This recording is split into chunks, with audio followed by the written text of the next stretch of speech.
Chapter 3. From bad to worse. Genesis 3-4. Although it was true that someday everything wrong was going to be made right, it seemed at first as if everything bad was only going to get worse. After sin came into the world, Adam and Eve got kicked out of the garden. God set up an angel and threw down a flaming sword so that no one could get back to the live forever tree, at least not back the way they came. God's people would need another way to live with God and to live forever. But that's a part of the story we'll save for later, because on the other side of the garden, people seemed more interested in death than in life. Adam and Eve had a son, Cain, who worked the ground, and they had another son who watched sheep.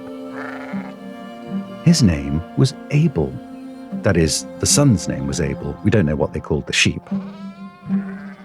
One day, Cain brought an offering to the Lord from his crops, and Abel brought an offering from his animals.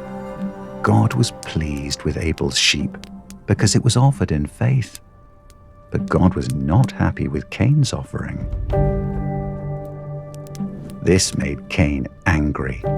So God said something like, "Get a grip, Cain. Sin is knocking at your door. And if you invite this evil into your heart, it's going to take over everything." And that's what happened. Cain turned from God's word and then turned on his brother. When they were both in the field, Cain rose up against Abel and killed him. The first murder. And another curse. God told Cain his crops wouldn't grow like they used to.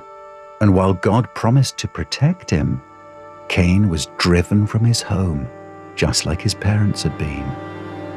What a mess. Later, there would be a bad man named Lamech who liked to kill people, just like his ancestor Cain had done. He also liked having wives, so he took 2 of them, which was another thing that was not the way it was supposed to be. Sin was everywhere and in everyone. The world was in trouble.